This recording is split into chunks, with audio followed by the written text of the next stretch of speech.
Hello everyone, KosakChess is here and welcome everyone in a little bit different scenario. As you can see, the background changed a little bit because of the fact that I am recording not from my own home but from the tournament. Yes, this is the first ever recap on this channel. I am now on third edition of Chess Menorca Open. This is one of the strongest open tournament in the world.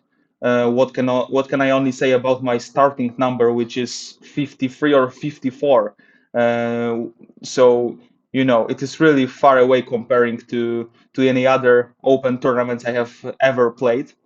And what I am going to do, I am going to analyze my own games from every single day. Tomorrow we have double day. We play 2 rounds, so I will consider whether to record 2 episodes or big one analyzing 2 games. But okay, we are not talking about tomorrow. Let's focus on today's game. In the first round, I have played against Indian guy Manmay Chopra. I got informed about the pairings like half an hour before the game even started, and I was mainly preparing for white pieces because on the official website when the pairings occurred, I was playing white. But when I came to the playing hall, the pairings had changed because of the fact that the recent winner of Menorca Chess Open, Hans Niemann, decided to withdraw from the tournament, and because of that mess, the pairings has changed a little bit. And when I came to the playing hall, it turned out that I am playing black pieces. Beautiful tournament in beautiful spa resort. Amazing playing venue, amazing food. Yeah, I am really happy. I am really happy to be here, and I hope to be as happy as my quality as my quality of chess. Yeah, let's go maybe with the game. So it turned out that I am playing black pieces, so no preparation was included. So I was just playing by hand, using the using the knowledge I already knew. The opponent started e4, and I went with the Caro-Kann. I played a c6. For those who are familiar with my content, you can know that I played a Caro-Kann against Gotham Chess and against Vladimir Kramnik. I will mention also the Vladimir Kramnik's game one more time, because the really same variation occurred in a game like in the Kramnik's game, but the former world champion played 92 there. You can find the analysis of this game on my channel. But my opponent, white, played queen c2. This is the main line. They attack the h7 square. This variation got quite popular when there was a game Duda against Carlsen on Norway Chess. Probably it was year 2020 or 2021. I don't remember yet. But this idea h5, splashed out, and everyone started playing Caro-Kann with this h5 idea. It might look a little bit strange to push that pawn which is standing next to my king that further, but this pawn is in a lot of variations is limiting the possibilities of white pieces. For example, if white makes a short castle, I can play h4, take control of the g3 square, and even sometimes can prepare bishop d6, bishop c7, queen d6, and create some mating attacks on the h2. If white plays bishop e3 and they go for the for the long castle, we can see that this h5 pawn also can stop some potential attack on the king side. So this pawn is really useful. And I followed the game Duda Carlsen there and played b5. We are following still the game because he played d5. He is Indian guy, so he knows the theory, of course.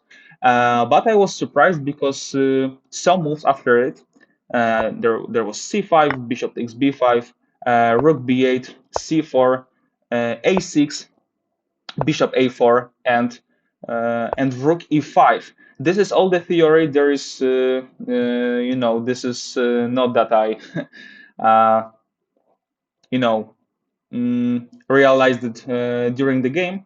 I just followed the Duda Carson's game and played this Rook e5 idea. There are several options. You can play also Rook e7 with the idea of knight b6, but Rook e5 is even more useful. We will see that in the in the next few moves, that protecting the f5 square would be really important. What we have done, like I sacrificed a pawn for opening the b file, so we have some potential attack on the queen side. We can create some initiative on the queen side, so I am happy that I have space for my pieces. I played rook e5. This might look a little bit strange, but I want to unpin my knight, put him on b6, and bishop f5 really quickly. He played knight c3, so this is a main theoretical move. Knight b6, bishop b3, and I played the move a5. This is not a theoretical move at all, but I know this is an idea invented by my friend Mateusz Paszewski, who is a really strong FIDE master from my own country, from Poland, and he is especially good in the opening part of the game. And I studied his game some time ago, and I remember that he played the a5 move. He got completely winning position, but he in time scramble, unfortunately, he he lost all his advantage and made a draw. But I remember that this move is really annoying because the thing that white should play there. Maybe I didn't mention it before the analysis. I haven't checked this game with the engine, so I am sharing with you all my thoughts, which were with me during the game. I don't know if I am telling stupid things or clever things. Then we will see after the game ends.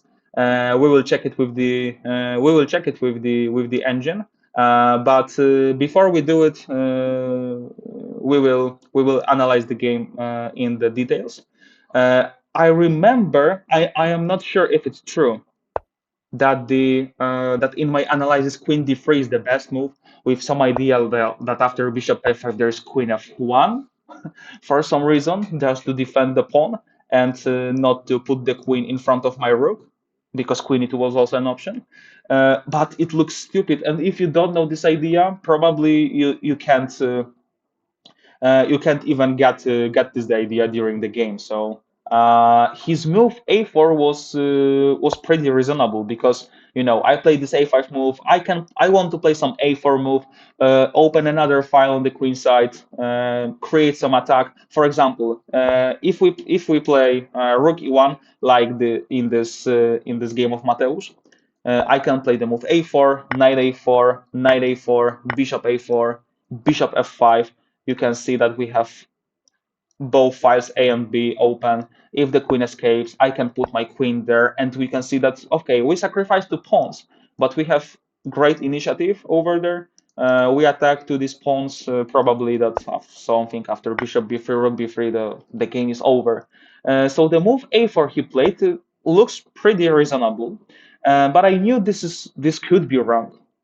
At least I felt it is wrong, because the bishop loses bishop loses the defender. So I played bishop f5, attacking the queen and decoying the queen from defending the bishop. He played queen d2, and then knight d5, because now I am attacking the bishop. And but this was the first time I started to thinking. Like after a4, I didn't knew this variation, it was the first time I started to think. In this position, like my opponent had like 40 minutes or something, so I had already a big time advantage. I played bishop f5, queen d2, and I knew that the only move which can prove that this a4 move is wrong is knight d5. So I could even play it after 5 seconds of thinking, because there is no other move which can prove it. But I just needed to be sure, because he can play knight b5 there, which occurred in a game. He can take the knight on d5 with the knight. He can also take with the pawn, but it's stupid due to rook b3, and this pawn is doing nothing, and my pieces are dominating on the queen side. Well, this knight d5 idea was really interesting. It hasn't happened in the game, but I can show some variations. After rook b3, I was calculating mainly two moves, knight f6 and knight c3. If he takes the pawn on f6, queen f6, queen d6, exchanging pieces, I was happy with this endgame, queen d6, rook d6, and rook e4, and I am grabbing all these pawns because he can't protect the c4, he can't protect the a4. If I give a check on c4, he loses also the b2 pawn, so I was thinking that I am on the verge of winning the position. Taking with the pawn, in my opinion, is stupid because rook b3 and this pawn is blocking the whole potential on the d file. But after knight d5, rook b3, knight c3 is, in my opinion, very interesting because now he attacked my bishop and I need to defend it. If I play rook e6 just to defend the bishop, he can just take the pawn on c5 and still my bishop is under the pressure and I have no idea what to do with it. The same thing happens after rook b6. Then he can play bishop f4, attacking the bishop from this place. So after knight c3, I would probably think, but the first idea which came to my mind is to play queen b8 move, just to get out of the spin. If he takes the if he takes the free bishop, unfortunately rook c3 doesn't work. I don't give a checkmate because the king hides on e1, and after queen c3, king f1, or even queen d2, I'm going out of the checks. So I couldn't sacrifice the rook, but I was thinking of just playing the simple queen b4. I am in the position where I am piece down. I am threatening particularly nothing, or maybe yeah, rook b2 is the big threat. So he can escape on d2. That was what I was thinking, and I can even play something like rook e7 because this is the position where I put him in a something like a Zugzwang. Yeah, he can't move a single piece. If he moves his knight, I can take the pawn with the check. If he moves his queen, for example, let's go. I will take king h7, and he moves his queen. Now I can take on c3, bc3, queen c3, and the checkmate in the next move. So this is the sort of the position that he can't really make a move, and that's why I was kind of happy going to in my mind on this position, because now I can regroup my rook, for example, by playing rook e7, then maybe rook d7 or rook b7, making additional pressure on the b2 square. Probably he doesn't have a move. Knight a2, queen c4. Yeah, and he has to come back with the knights, which doesn't make any sense. So queen b8 was really, really interesting. I don't know if it works or not, but yeah, it looks really good, in my opinion. That's why he opted for knight b5, but the endgame, which appears after knight takes e3, f e3, now my bishop is hanging, and the b file is closed, so I have to just escape with the bishop, bishop c7, a queen d8, bishop d8, is really favorable for me. His bishop is stuck on this b3 square. This is like a big pawn, you know. It is a bishop, of course, but it can't really move. So the chess players like call it such bishop a big pawn. They have damaged pawn structure. I have bishop pair. So my only target in this position is to open it a little bit, because if I open the position, I will use my whole potential from my bishop pair, and this position should be relatively easy to convert. Also, this knight on b5 is doing nothing, so yeah, I was pretty sure that it should be not that hard to convert it.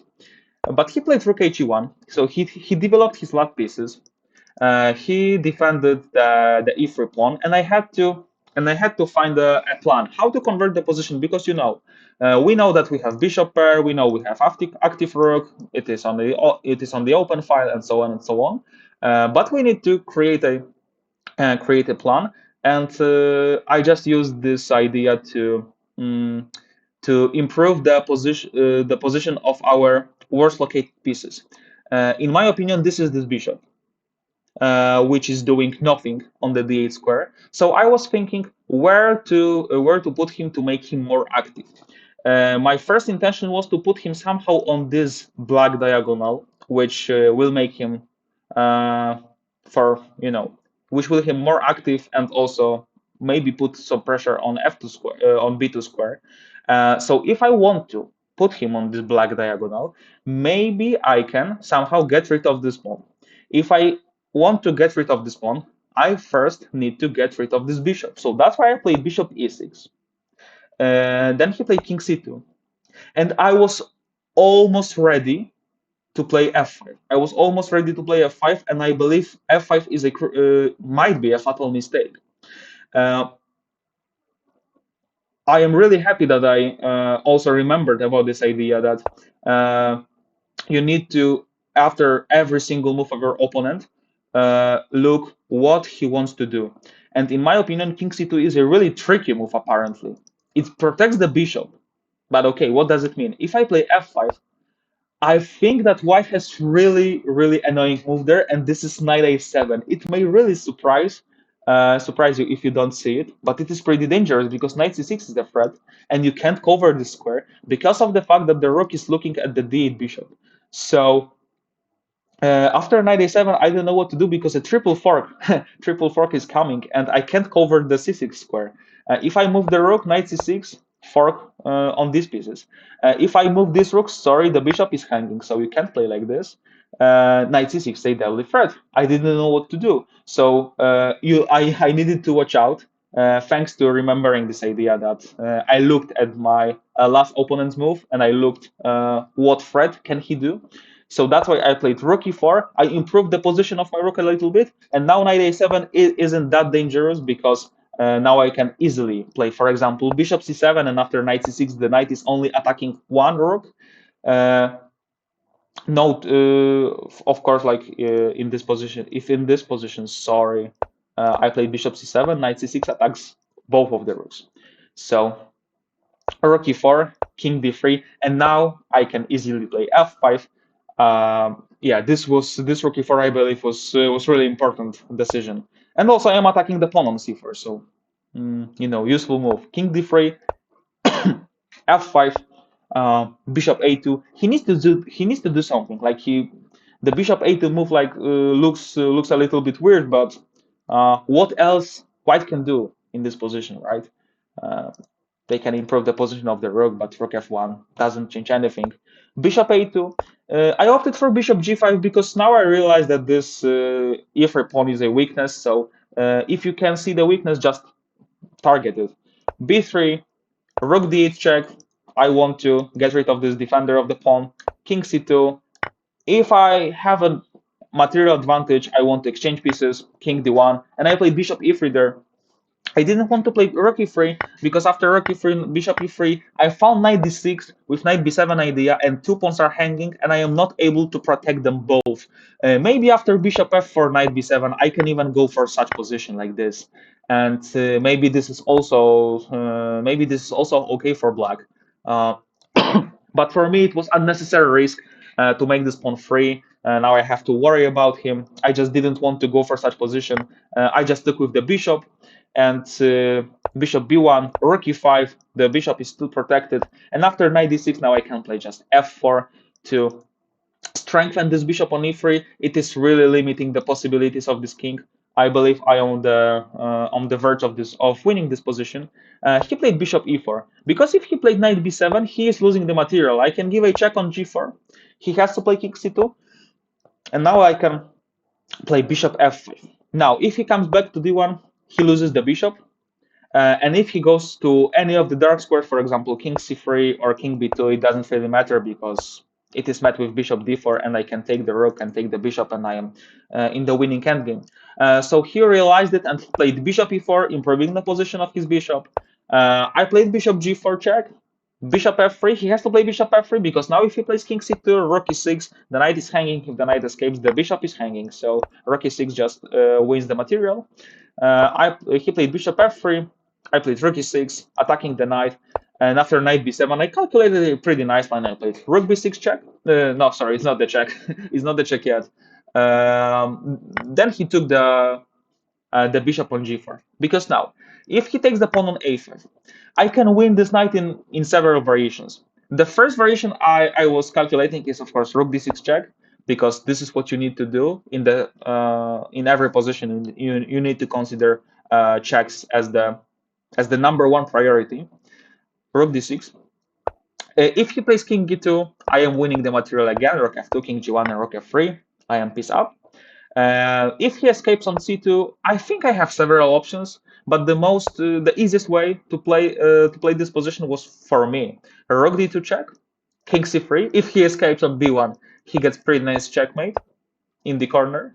But after king c3, I can play rook a2, I believe, and bishop d2 is the threat.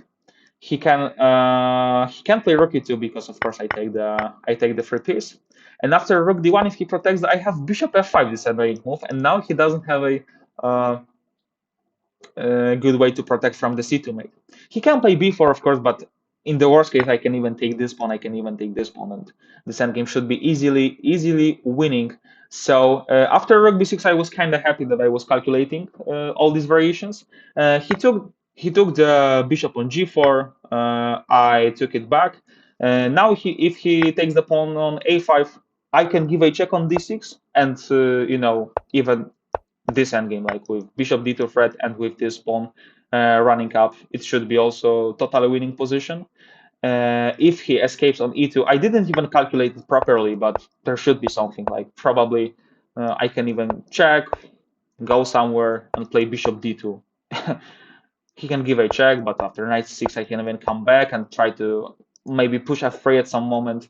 With these two pawns and with my pieces staying next to the white king, it should be really easy to convert. So he was kind of forced to play rook takes e3, but it doesn't really help him. Of course, after knight a5, sorry, maybe I will show you also one variation. I can even just go rook a6. He he escapes with knight b7, and rook a7, I again attack the knight. If the knight goes to the d file, I can play rook d7, win the knight, and also win the game. So he was forced almost to play rook takes e3. I just took the rook with the pawn, and after knight c5, I played the last move in this game. It was the move f5, with the idea to push the f4 pawn. For example, if the game continued like king e2, I can push f4, strengthening this pawn. If he plays g3, wants to break this chain, I strengthening it and play g5, protecting the pawn. Gf4, knight d3, rook f6. I have three passers, so there's no force which can stop them. So after f5, he just resigned. I am I'm pretty happy after this game because I was playing against this Indian guy, and in general, Indians are treated as a good theoreticians. They know a lot of theory. They can calculate a lot of variations, and I am kind of happy that I could use this idea of my friend Mateusz, and he was surprised. He was starting thinking in this position, and I can't say I tricked him in the opening because I just followed my friend's idea. But I was happy that I just knew it and he didn't, and it really really helped me throughout the whole game because I got an advantage. Yeah, maybe we can see the game with the engine right now. I am really curious that I am curious if my decisions were good or just enough. I will show the engine right now. Yeah, let's go. Maybe if for c6, the whole theory is, of course, we don't need to check it with the engine. Bishop e3, knight d7, castle, b5, d5, c5, bishop b5, rook b8, c4, a6, bishop a4, rook e5 idea, knight c3, knight b6, bishop b3, and knight 5. Yes, and there is this idea, queen d3, bishop f5, and queen f1, but even during the game, I couldn't understand it, to be honest. I just knew that such idea exists, but he played this move a4. Oh, and a4 isn't that bad. After bishop f5, queen d2, knight d5. Yes, it needs to be the correct move. Like as I told you in the analysis, there is no other way to prove the wrongness of the a4 move. So knight takes d5. Yes, and I am really curious about this idea: knight d5, rook b3, and knight c3. Yes, and queen b8 and queen b6. They are similar variations. Queen d6 and queen b4 the only move. And after queen d2, this rook e7 idea I was offering. Okay, rook e7 is not okay because of bishop c5, and for some reason rook e6 is okay with the bishop c5.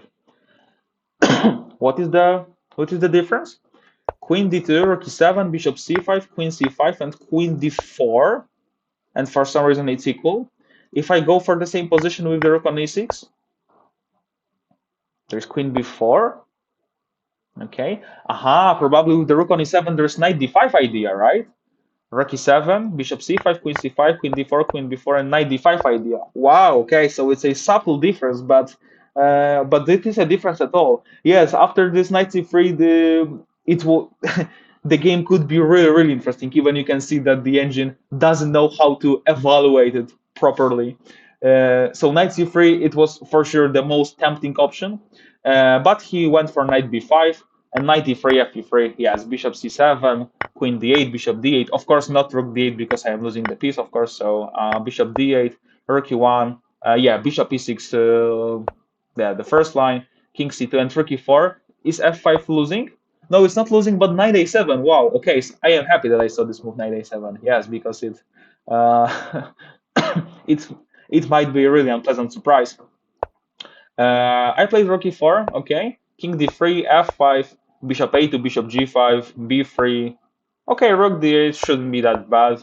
I'm still winning. Is rook e3 good? Yeah, rook e3, bishop e3, knight d6. Yeah, most probably this is still winning, as I told you. But for me, bishop e3 looks safer. Bishop b1, rook e5, knight d6, f4, bishop e4, bishop f3. Okay, rook e6, knight b7, rook b6. Yeah, so pretty clean game. Okay, I am happy. I am really happy because I haven't played classical games since the half of January. So I am after 2.5 months. I am playing another classical game. For me, it is kind of a long break, let's say. So I am happy to come back in a style. Of course, the first round against a lower rated opponent in general on the paper I should win anyway, but a win is a win. I am really happy with it, and yeah, we will keep going. We will keep going. Tomorrow we have double round, so so I am going to prepare for you analysis of two games. I will think about it whether it would be one episode or two separate episodes for two rounds. Uh, I don't know it yet, but I hope you enjoyed the analysis. I hope that you will wait for more such recaps. If you want to check the results, you can check the description. If you want to also check the official website to get more info about it, we can also check the description. I put the most important links. And yeah, okay. Thank you very much for being here. Let's wait for more analysis like this, and yeah, keep fingers crossed for me. Thank you very much, guys. See you. Bye bye.